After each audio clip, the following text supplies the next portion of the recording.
Transmigrasi bukan hanya sekedar perpindahan penduduk dari daerah yang padat penduduknya ke daerah yang longgar, tetapi visi sekarang itu adalah lebih menekankan kepada upaya untuk meningkatkan kesejahteraan para transmigran, dan yang kedua, memberdayakan masyarakat serta mengembangkan potensi ekonomi di kawasan transmigrasi.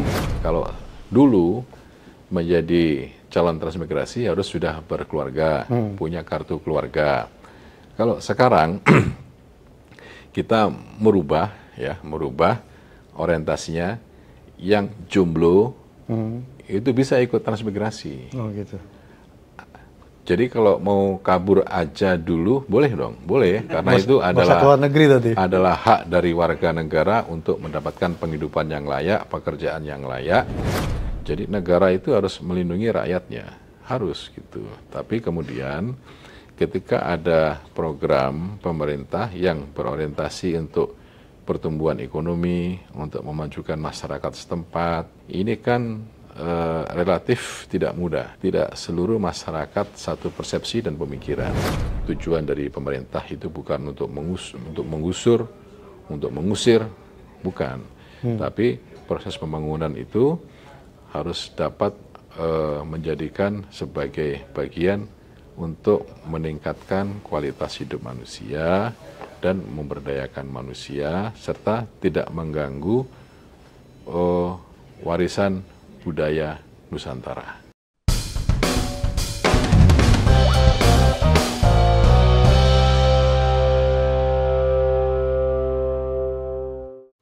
Assalamualaikum warahmatullahi wabarakatuh. Salam rakyat merdeka. Senang sekali saya berjumpa kembali dengan Anda di program Ngegas Rakyat Merdeka. Hari ini saya kedatangan tamu spesial, seorang yang duduk di jabatan eksekutif. Beliau dulu adalah aktivis mahasiswa HMI, jadi anggota DPR dari 2009 dan sekarang duduk di kabinet dengan menjabat sebagai Wakil Menteri Transmigrasi. Beliau adalah Bapak Viva Yoga Mauladi. Pak Wamen. Assalamualaikum, Mas. Waalaikumsalam. Panggilnya Bapak sih. Masih muda panggil Bapak. Ini kan karena jabatan kalau di DPR kemarin. Sama aja lah. Oh gitu. Saya panggil Mas Wamen aja lah ya, Mas Viva. Mas Viva, ini kan kabinet udah 6 bulan. Pak Prabowo udah berjalan 6 bulan. Banyak dinamika dan juga agak banyak drama juga terjadi. Misalkan ada drama matahari kembar lah. Sampai presiden juga mengeluhkan pola komunikasi pemerintah yang kurang.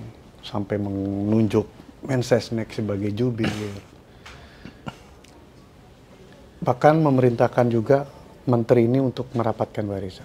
Sebenarnya yang ingin kita tahu itu 6 bulan ini gimana sih soliditas di kabinet itu sendiri?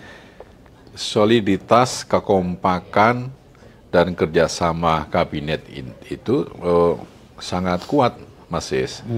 Jadi kabinet ini adalah kabinet yang besar. Banyak sebagian orang mengatakan, memplesetkan bahwa kabinet ini adalah kabinet gemuk. Gitu. Saya tidak pakai istilah kabinet gemuk itu. Saya memakai istilah kabinet yang besar. Kalau ada kabinet gemuk berarti ada kabinet kurus, stunting dong ya. Gitu. Jadi ini kabinet yang besar karena negara Indonesia itu adalah negara besar, dari Sabang sampai Merauke, luasnya juga beberapa negara Eropa gitu.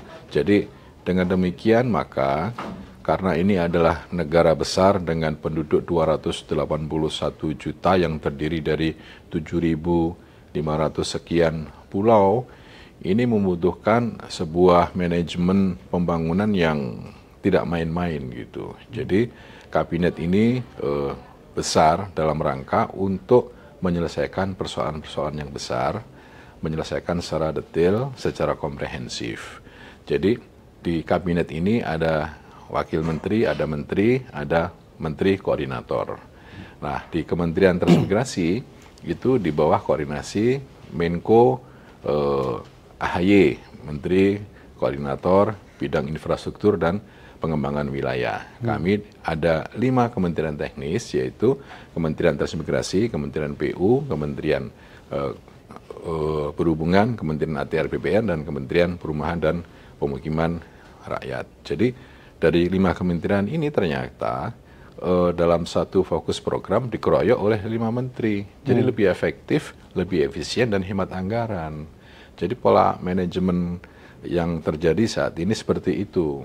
Nah, dengan kondisi ini saya merasakan kerja-kerja kementerian, antar kementerian itu lebih efisien ya. Ada kerjasama, ada koordinasi, integrasi, sinkronisasi, dan sinergi antar kementerian, sehingga pola hubungan kerjasama itu sesuai dengan percepatan target. Itu yang terjadi. Kalau soal-soal isu-isu politik ya biasalah ya kan. Namanya juga isu politik, bisa benar dan bisa tidak benar kan gitu. Mas Amen, ini kan sebelum jadi wakil menteri, ini kan anggota DPR dari 2009 sampai 2019. Sampai 2019. Di DPR itu kan tahu kita. Biasanya anggota DPR itu kalau ada menteri ya, menteri ini marah-marahin. Sekarang sudah jadi wamen, ada hukum karma gitu. Marah-marahin.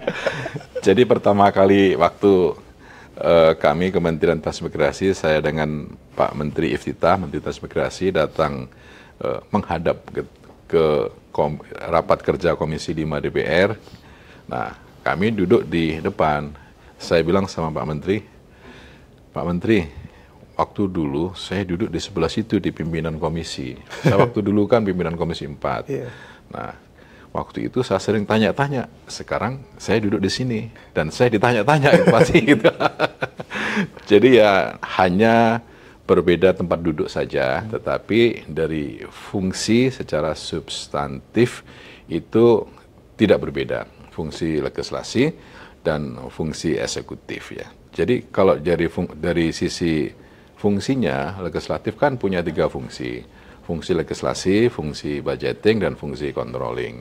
Nah, untuk fungsi legislasi dan fungsi budgeting, itu juga menjadi bagian dari fungsi eksekutif. Gitu. Jadi, hanya perbedaan tempat saja, tapi fokusnya sama bagaimana cabang-cabang kekuasaan ini bisa bekerja sesuai dengan tugas pokok, fungsi, dan kewenangannya, dan kemudian dipertemukan dalam sebuah titik di rapat kerja untuk menentukan kebijakan negara. Nah, di situ yang terjadi. Ini kan kementerian besar, tapi sayang anggarannya anggaran kecil, karena di era Pak Prabowo ini kan terjadi efisiensi yang cukup besar. Kementerian Transmigrasi ini kan juga cukup kena juga efisiensi yang sekitar 32% kalau tidak salah, dari anggaran awal 120-an miliar jadi sekitar 88 miliar. Sudah tahu cerita yang baru belum? Belum tahu. Saya ceritakan. Oh iya. Ini gimana nih? Update-nya saya belum tahu. Jadi pada waktu sebelum efisiensi sekitar 150 miliar. Itu pun juga existing dana era APBN 2024, karena pada waktu itu Kementerian Transmigrasi belum menjadi kementerian, masih bergabung dengan Kementerian Desa, PDT, dan Transmigrasi. Kemudian bulan Oktober 2024 dipecahkan sehingga Kementerian Transmigrasi, karena existing dengan Dirjen Transmigrasi masuk ya sekitar 150 miliar. Kemudian terjadi efisiensi, dipotong juga kan, dipotong, semakin mengecil. Tapi kemudian kita berpikir bahwa ini tugas berat dari Kementerian Transmigrasi. Tugas berat yang diemban itu menurut amanat dari Bapak Presiden ada 3 hal. 1, untuk menjaga integrasi nasional. Karena dengan perpindahan penduduk dari masyarakat yang lokasinya padat ke yang longgar, di samping untuk menjaga wilayah Republik Indonesia, juga untuk menghalangi penetrasi yang berasal dari luar, sehingga proses integrasi semakin kuat. Dan yang kedua, dengan adanya perpindahan penduduk itu akan terjadi proses asimilasi, akulturasi, melalui pernikahan adat, pernikahan budaya, sehingga mempererat Bhinneka Tunggal Ika sebagai bagian dari khasanah budaya Nusantara. Nah, proses itulah yang sekarang ini terjadi.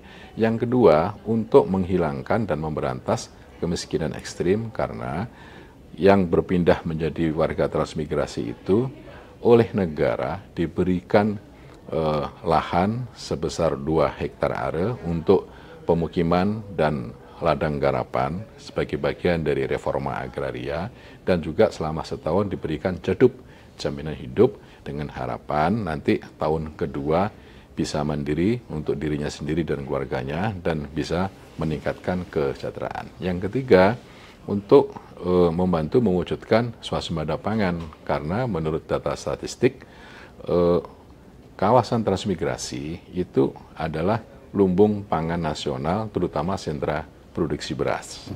Nah, dengan 3 amanat presiden ini, kemudian Bapak Menteri Iftita bertemu dengan Pak Presiden, kemudian ada anggaran biaya tambahan ABT.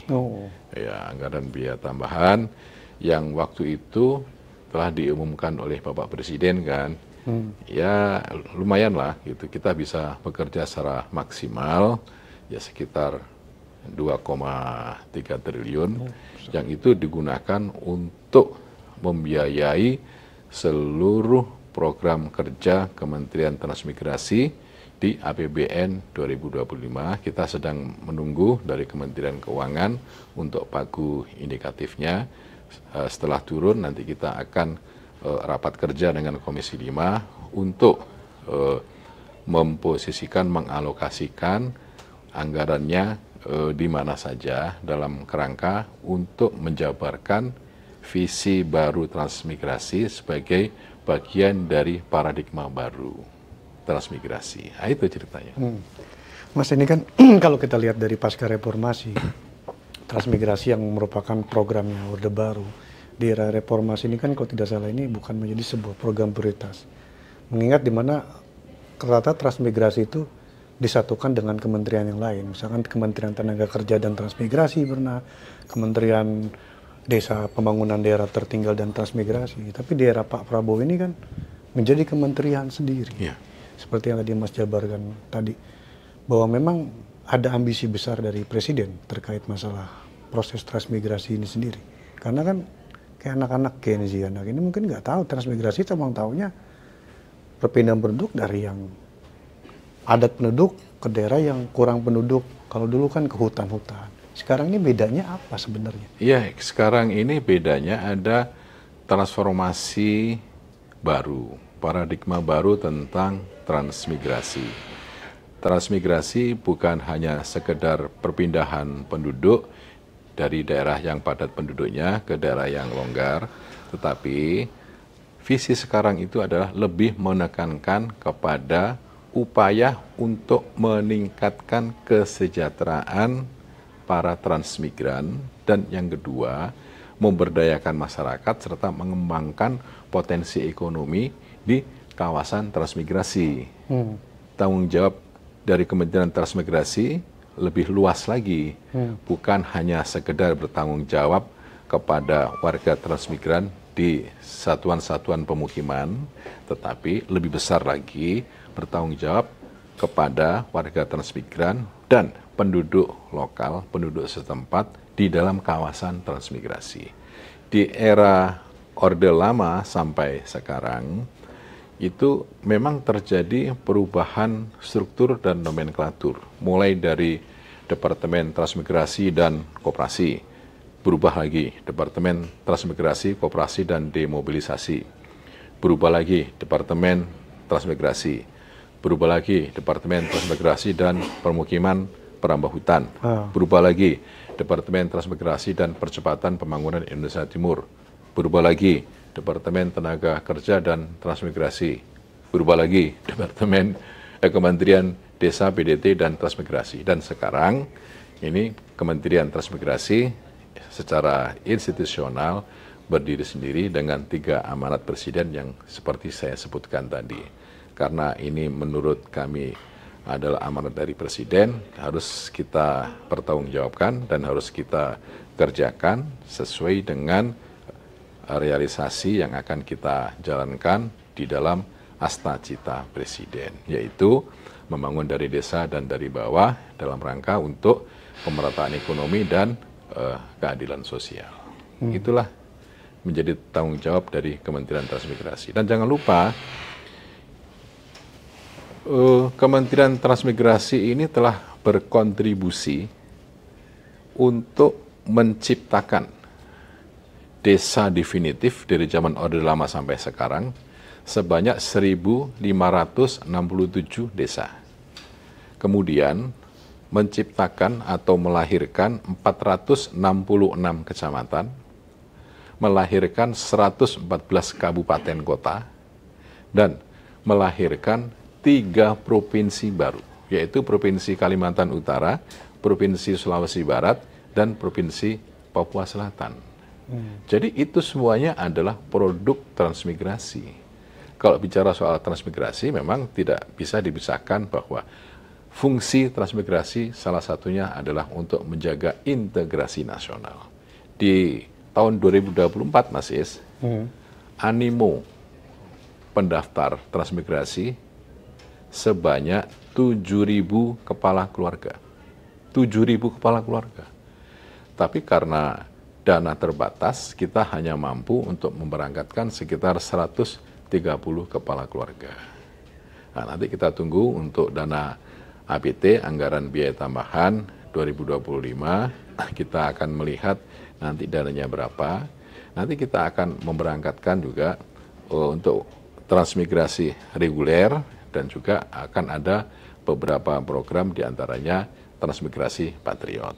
Nah, gitulah. Kira-kira. Itu maksudnya apa tuh transmigrasi patriot? Jadi ada program unggulan Kementerian Transmigrasi yang sekarang, yaitu transmigrasi patriot, kemudian transmigrasi lokal, transmigrasi gotong royong, transmigrasi karya Nusantara, dan transmigrasi tuntas. Artinya transmigrasi tuntas itu kalau ada persoalan yang berkaitan dengan surat-surat lahan yang belum selesai, misalnya HPL belum diserahkan, atau dari HPL belum menjadi surat hak milik SHM, atau adanya lahan yang tumpang tindih dengan Kementerian Kehutanan atau dengan kementerian yang lain, itu nanti kita selesaikan, ya.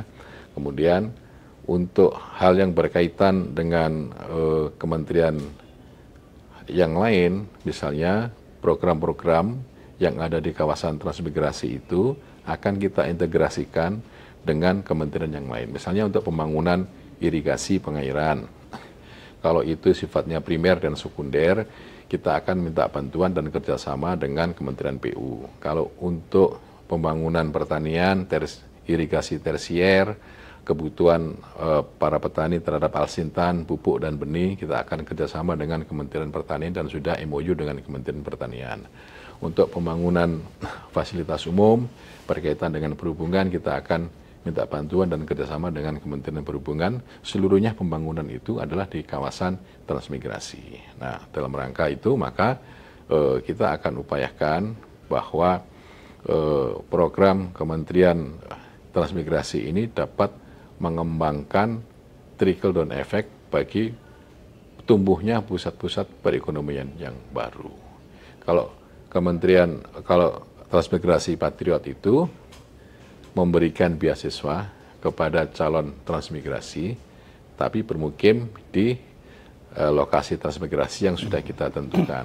Kalau dulu menjadi calon transmigrasi harus sudah berkeluarga, punya kartu keluarga.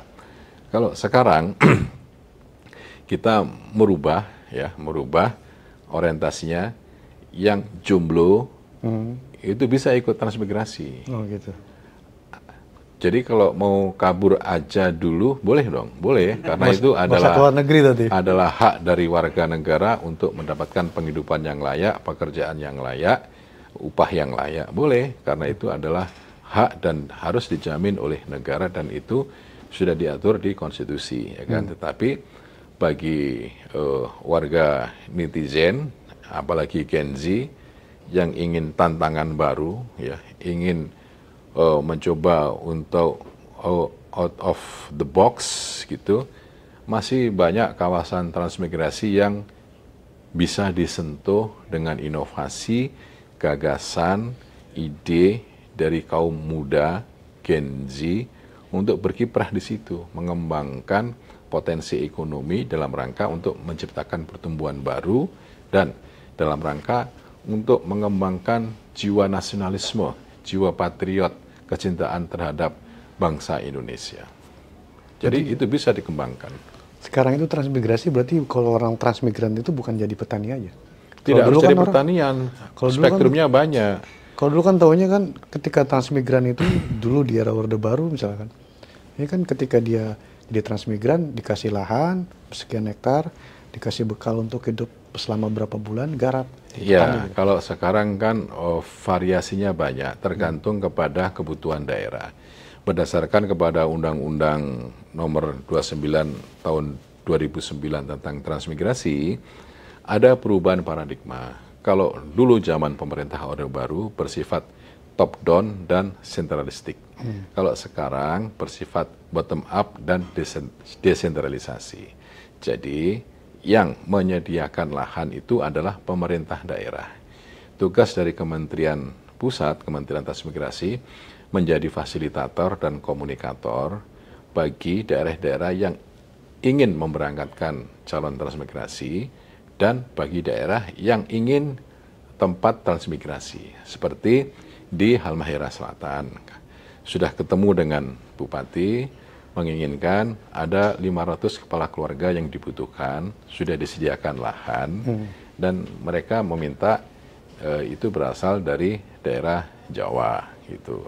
Dan kita juga melakukan komunikasi seperti itu. Jadi artinya paradigma yang baru di samping juga untuk menjaga agar perkembangan dan dinamika masyarakat itu menjadi unsur mutlak di dalam program-program Kementerian Transmigrasi, kita juga ingin mengembangkan variabel baru bukan hanya dari sisi pertanian saja. Seperti yang di Sulawesi Barat, itu ada kita memberangkatkan para nelayan karena bagi kabupaten di daerah Sulawesi Barat itu membutuhkan calon transmigran nelayan di daerah pesisir. Dan tergantung kepada kebutuhan dari daerahnya setempat, apakah membutuhkan petani, membutuhkan nelayan, membutuhkan para tenaga perkebun, tambang, dan lain sebagainya. Jadi tidak hanya berorientasi kepada pertanian ansih, tetapi juga sudah meliputi pada bidang-bidang pekerjaan yang lain. Kalau sekarang kan dengan otonomi daerah, daerah hanya menyiapkan lahannya aja berarti untuk program transmigrasi ini? Ya, menyiapkan lahan, kemudian nanti kita berkomunikasi soal fasilitas yang lain. Misalnya soal irigasinya bagaimana, jalannya bagaimana, transportasinya bagaimana, kemudian untuk fasilitas pendidikan kesehatannya bagaimana, itu kita kerjasama bukan hanya dengan pemerintah daerah, tapi juga dengan kementerian pusat yang lain. Misalnya kami sudah melakukan koordinasi dengan Kementerian Kesehatan di kawasan transmigrasi ini yang belum ada puskesmasnya di mana saja. Yang belum ada puskesmas perbantuannya di mana saja. Itu sudah kita petakan dan nanti kita akan meminta dari Kementerian Kesehatan untuk mengalokasikan dananya supaya membangun puskesmas yang belum ada di kawasan transmigrasi. Jadi itu adalah bagian dari kerjasama kolaborasi. Kalau dulu zaman pemerintah Orde Baru, memang semuanya serba ditangani oleh Departemen Transmigrasi. Misalnya para transmigran kalau mau beli ternak, yang beli itu Departemen Transmigrasi. Mau beli sapi, yang beli Departemen Transmigrasi. Mau memperbaiki jalan, yang memperbaiki jalan itu adalah alokasi dana APBN-nya dari Departemen Transmigrasi. Tapi kalau sekarang ada perubahan manajemen, alokasinya. Jadi kalau yang berkaitan dengan infrastruktur itu di Kementerian PU. Jadi kita bisa koordinasi dengan Kementerian PU. Pak Menteri, di kawasan transmigrasi ini kita perlu untuk membangun jalan desa sepanjang 5 km agar antar desa itu bisa terkoneksi. Kemudian di beberapa wilayah ke Pak Menteri Pertanian kita minta alsintan karena di situ ada petani di kawasan transmigrasi yang membutuhkan alsintan dalam rangka untuk mengembangkan pola pertanian dari tradisional ke modern. Jadi pola seperti itu yang telah kita kembangkan dan sebagian sudah kita realisasikan. Jadi hanya soal alokasi dana saja antar kementerian, tapi fokus kegiatan program itu tetap beririsan antara kementerian satu dengan kementerian yang lain sehingga masing-masing kementerian punya KPI sendiri-sendiri yang bisa kemudian ditargetkan bisa tercapai. Gitu Mas. Kalau ini apa target untuk transmigrasi itu untuk wilayah sendiri ada nggak sih target khusus yang memang harus diprioritaskan? Oh daerah ini agak kurang. Secara luas wilayah ini sangat luas, tapi jumlah penduduknya sedikit. Misalkan di kawasan timur, Presiden sendiri kan berkali-kali juga pengen pemerataan untuk pembangunan di daerah kawasan timur. Transmigrasi juga akan difokuskan ke sana juga. Iya, jadi ada 619 kawasan transmigrasi dan prioritas untuk RPJMN ini ada 45 kawasan. Jadi 45 kawasan itu yang menjadi prioritas dari Sumatera, Kalimantan, Maluku, Maluku Utara, Sulawesi, dan sebagian Papua. Itu secara merata, itu juga menjadi perhatian dari kita. Intinya, kalau untuk menyangkut tentang program transmigrasi Patriot, ini menjadi super prioritas, kita tempatkan di wilayah tiga wilayah, yaitu di daerah Rempang, Batam dan Galang, di Kepri, kemudian yang kedua di Sulawesi Barat, dan yang ketiga di Merauke, Papua Selatan. Jadi kita akan tempatkan para calon mahasiswa yang juga kuliah, yang juga di sana menempatkan dirinya di wilayah itu sambil bekerja, sambil mengembangkan ide potensi gagasannya, dan kita akan kerjasama dengan kampus-kampus lokal yang akan bisa memberikan arahan dengan pembelajaran jarak jauh sehingga proses belajar mengajar itu tidak bertentangan dengan undang-undang, tetapi target dari Kementerian Transmigrasi yaitu mengirim transmigran yang memiliki sumber daya manusia yang bagus, yang unggul, yang berjiwa patriot, dan nanti setelah lulus juga harus mengabdi di kawasan transmigrasi sekian tahun, yang itu dalam rangka untuk bagian dari pertanggungjawaban, karena beasiswanya kan dari negara, jadi ya harus dong sekian tahun mengabdi kepada negara. Sama kayak program LPDP kan dari Kementerian Keuangan, ternyata kan data menunjukkan mahasiswa lulusan LPDP tidak seluruhnya telah bekerja gitu. Jadi ini juga menjadi PR buat pemerintah kita, bagaimana kalau kemudian transmigrasi Patriot ini kita arahkan bukan hanya sekedar perkuliahan formalistis, tapi ini adalah bagian integral dari komitmen kebangsaan untuk mampu cinta tanah air sekaligus berupaya untuk mengembangkan potensi ekonomi, potensi sosial di daerah transmigran di mana dia berada, dan berupaya untuk menciptakan pertumbuhan ekonomi baru di wilayahnya. Jadi ini menjadi visi besar dari Kementerian Transmigrasi yang akan kita laksanakan untuk transmigrasi Patriot itu awal tahun depan. Rempang tadi kan sempat dibahas Rempang juga. Ya. Kita tahu kan Rempang ini kan seperti apa kan kemarin itu kan konfliknya. Apakah udah berjalan di Rempangnya? Sudah berjalan, kita menjadikan Rempang itu, kan ada Rempang Eco City ya gitu. Kalau dari perspektif Kementerian Transmigrasi itu, kita menginginkan sebuah proses pembangunan yang integratif, tidak mengusir warga, tetapi memanusiakan seluruh warga Indonesia, termasuk warga Rempang. Tinggal sekarang penataan dari lokasi tempat tinggal, ya kan gitu aja. Nah, kalau dari perspektif Kementerian Transmigrasi, kita tidak usah menggunakan istilah relokasi, tidak usah lah gitu. Tapi pakai bahasanya transmigrasi. Kita menggunakan istilah transmigrasi lokal, yaitu memindahkan warga dari tempat yang bermasalah ke tempat yang telah disediakan rumah, disediakan lahan, dan diberikan jaminan hidup. Kerjasama dengan BP Batam, dengan Kementerian PU, Kemendagri, dan Kementerian Perumahan. Jadi intinya proses industrialisasi itu adalah bagian integral di dalam memanusiakan manusia Indonesia. Jangan sampai dengan proses industrialisasi itu menimbulkan ketidakadilan, pelanggaran HAM, kemudian ketimpangan ekonomi, tidak boleh. Nah, konsep dari Kementerian Transmigrasi itu bagaimana proses untuk transmigrasi lokal itu bisa memberdayakan masyarakat, ekonomi bisa tumbuh, dan bisa memberikan trickle down effect di kawasan tersebut.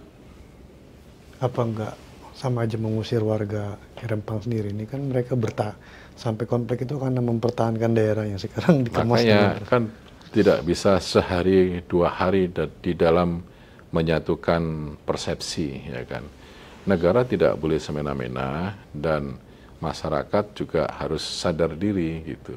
Ada sebuah proses dialektika yang saling menghargai satu sama yang lain.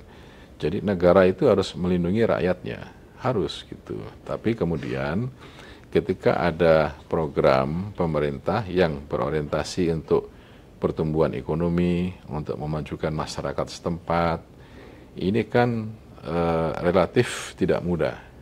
Tidak mudahnya karena tidak seluruh masyarakat satu persepsi dan pemikiran, ya kan? Nah, bagi yang sudah mengerti dan sadar, sebagian kan juga sudah pindah.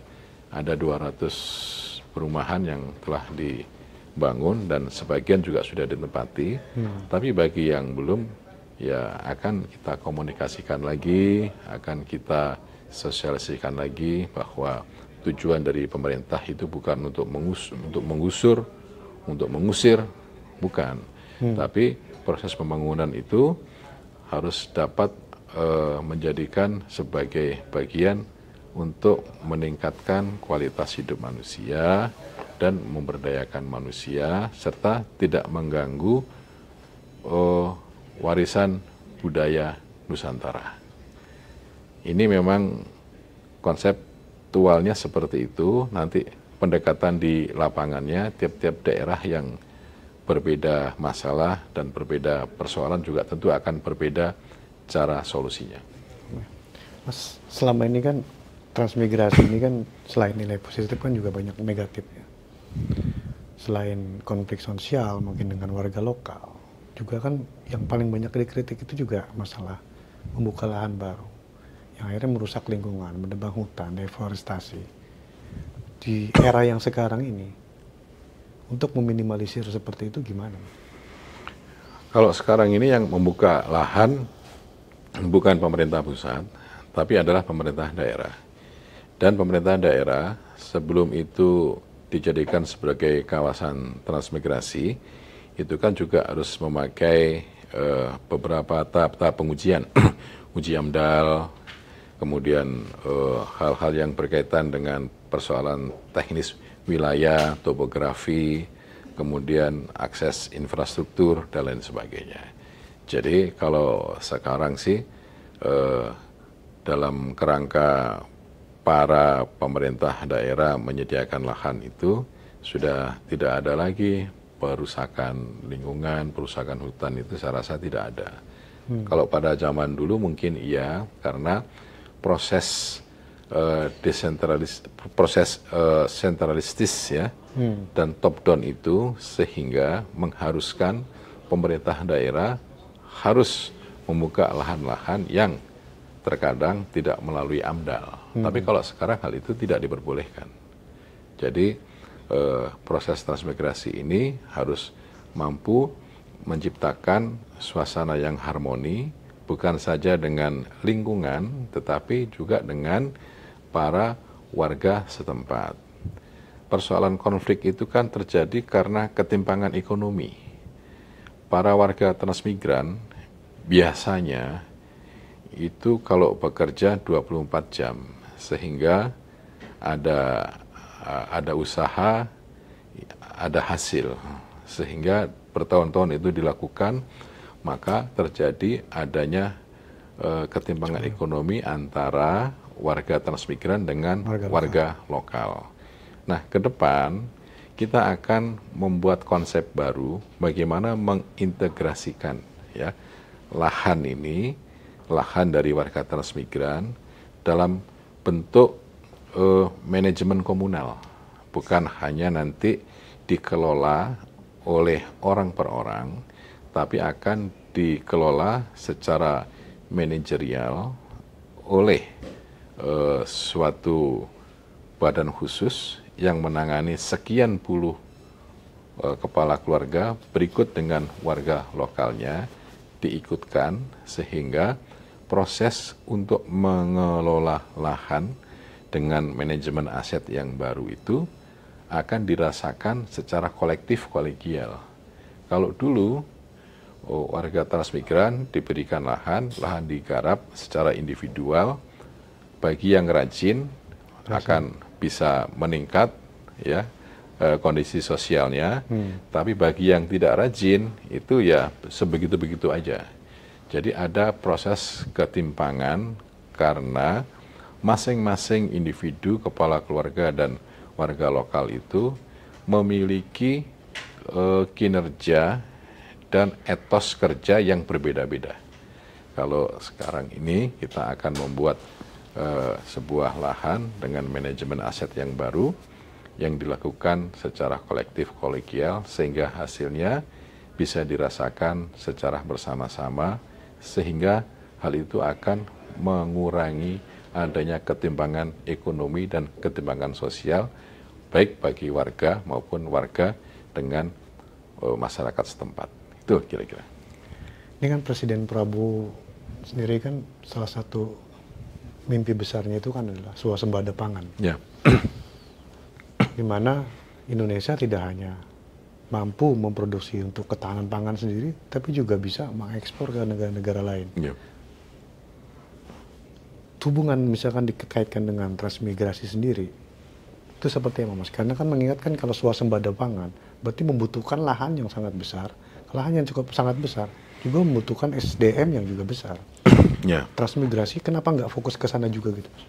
Yaitu, tadi saya katakan ada 3 amanat Bapak Presiden, salah satunya adalah membantu berkontribusi mewujudkan swasembada pangan, karena data statistik menunjukkan kawasan transmigrasi itu adalah menjadi lumbung pangan nasional, terutama sentra produksi beras. Sekarang ini kita sudah kerjasama MOU dengan Kementerian Pertanian. Kementerian Pertanian membentuk Brigade Pangan, dan apabila itu di kawasan transmigrasi pasti berhubungan dengan kami. Kami punya SDM yang berpengalaman, tinggal menyamakan visi saja. Visi dari pertanian adalah merubah pertanian tradisional menjadi modern dengan Alsintan, dan sekarang dalam proses pendataan dari Kementerian Transmigrasi akan mendata warga transmigran yang menjadi petani itu di daerah mana saja membutuhkan selain Alsintan juga benih dan pupuk serta pestisida tentunya. Nanti akan kita rapatkan dengan Kementerian Pertanian, dan bagi Kementerian Pertanian itu selain di kawasan transmigrasi kan juga ada di luar kawasan transmigrasi. Jadi yang berhubungan dengan kawasan transmigrasi itu kerjasama dengan kami untuk pengembangan kedaulatan pangan. Pemerintah di samping itu juga membuat program food estate. Pertimbangannya adalah lahan-lahan di tanah Jawa ini setiap tahun terjadi perubahan fungsi dari fungsi lahan produktif menjadi industri dan perumahan. Rata-rata menurut data statistik sekitar 100.000 hektar area terjadi perubahan peralihan fungsi gitu. Dan ini kan menjadi hal yang sangat krusial karena berkaitan dengan produksi tanaman itu kan pasti berkaitan dengan lahan, ya kan?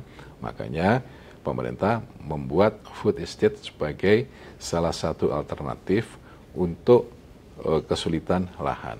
Food estate sekarang ada di Merauke, Papua Selatan, kemudian ada di Kalimantan Tengah di Dadahub. Nah, bagaimana dengan kawasan transmigrasi? Kita juga ikut berkontribusi di situ, di luar food estate dan di luar Pulau Jawa, yaitu di kawasan transmigrasi. Tinggal nanti kita akan melakukan program ekstensifikasi dan intensifikasi pertanian, di mana kalau ada program pencetakan sawah baru di kawasan transmigrasi, nanti akan kita kerjakan bersama-sama dengan Kementerian Pertanian. Kalau ada petani yang sudah existing di kawasan transmigrasi, tinggal kita koordinasi kebutuhan tentang alat-alat pertanian Al-Sintan apa saja, combine harvester, apakah transplanter, kemudian traktor, dan lain sebagainya, karena dari Kementerian Pertanian juga menyediakan dana untuk itu. Jadi memang pekerjaannya ini membutuhkan sebuah sinergi dan koordinasi yang secara detail harus terus-menerus dilakukan agar program-program untuk membangun swasembada pangan, terutama di kawasan transmigrasi itu, kita ikut untuk berkontribusi di dalamnya. Oke. Mas, terakhir, agar transmigrasi ini juga kan tidak ada transmigrasi patriot, ini kan masih banyak yang awam terkait masalah transmigrasi. Agar lebih menarik transmigrasi itu bagi anak-anak muda ini gimana nih Mas?